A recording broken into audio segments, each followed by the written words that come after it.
Welcome back to Thrive in Love and Life, the podcast where we explore the truths of relationships, self growth, and emotional healing.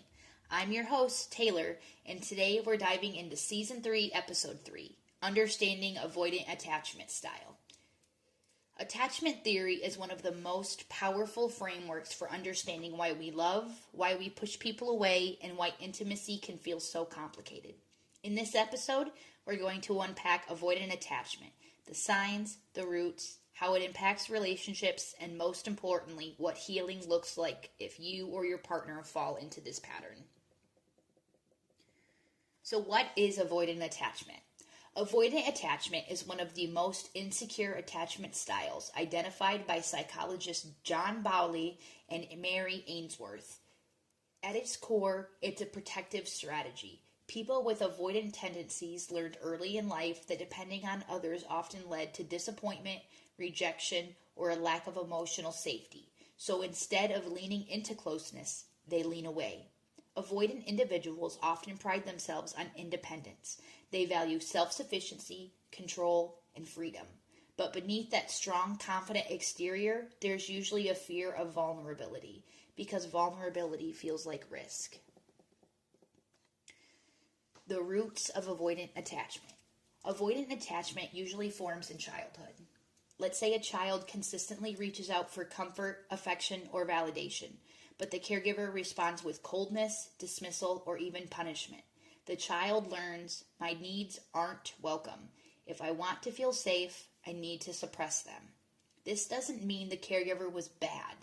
Often, they themselves struggled with emotional regulation, stress, or carried their own avoidant patterns. But the child adapts by shutting down parts of themselves. As adults, that adaptation shows up as difficulty relying on others, equating love with loss of freedom, and shutting down when emotions get intense. What are common traits of the avoidant style? Avoidant individuals often pull away when someone gets too close, downplay the importance of relationships, seek space and solitude during conflict, appear calm or detached when internally they may feel overwhelmed, and they may feel uncomfortable expressing deep emotions or needs. Here's the paradox. Many avoidantly attached people do want love, connection, and intimacy, but the way they've learned to survive makes closeness feel threatening, so they sabotage the very thing they crave. So how does avoidant attachment show up in our relationships? If you've ever dated someone with an avoidant style, you might have felt like you were chasing. They may have seemed warm and loving at first, but as the relationship deepened, they began pulling away, canceling plans, or becoming emotionally distant. Common relationship patterns include the pursuer-distancer dynamic. One partner, often anxious, chases closeness, while the avoidant partner withdraws. Conflict avoidance. The avoidant partner may shut down or stonewall rather than engage in difficult conversations. Self-sabotage. Ending relationships prematurely to avoid being trapped or hurt. For the avoidant person, intimacy feels like pressure. For their partner, the distance feels like rejection. This cycle can create a lot of pain on both sides. So how do we heal and grow from our avoidant attachment? The good news is attachment styles are not fixed. With self-awareness and intentional work, people can move toward what's known as secure attachment. Here are some healing practices. 1. Awareness and honesty. Notice your patterns. Do you withdraw when someone gets close? Do you minimize your feelings? Naming the behavior is step 1. 2. Inner child work. The avoidant protector is often shielding the hurt child inside. Practices like journaling, therapy, or guided meditations can help reconnect you with that part of yourself. 3. Practicing vulnerability. Start small. Share one honest feeling with a trusted friend or partner. Practice saying, I feel overwhelmed right now, instead of shutting down. 4. Safe relationships. Healing happens in connection. Surround yourself with people who respect your boundaries but also encourage gentle openness. 5. Self-compassion. Remember, avoidance was once your survival strategy. Don't shame yourself for it. Thank that your younger self for trying to protect you and choose a new way forward.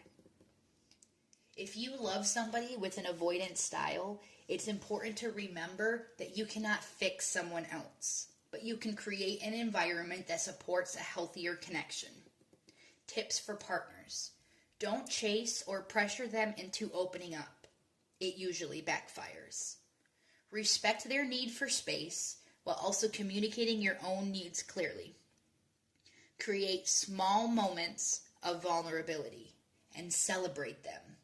They're huge steps for avoidant partners.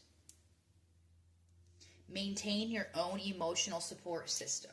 Don't make them your sole source of fulfillment. Moving towards secure attachment. Secure attachment is not about being perfect. It's about trusting that closeness and independence can coexist. It's about saying, I can rely on others, and I can be relied on. I can share my feelings without fear. I can love without losing myself. If you resonate with avoidant attachment, your journey is about balance. Balancing your need for independence with your very human need for love. Balancing your protective walls with the courage to let someone see you. Avoidant attachment is not a life sentence. It's a starting point. The more you learn, the more you can choose new ways of connecting that feel safe and fulfilling. Remember, healing is not about perfection. It's about progress. If today's episode spoke to you, share it with a friend or a partner.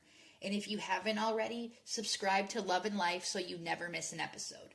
Next week, we'll explore the anxious attachment and how it plays out in dating and relationships. Until then, remember, you are worthy of love just as you are.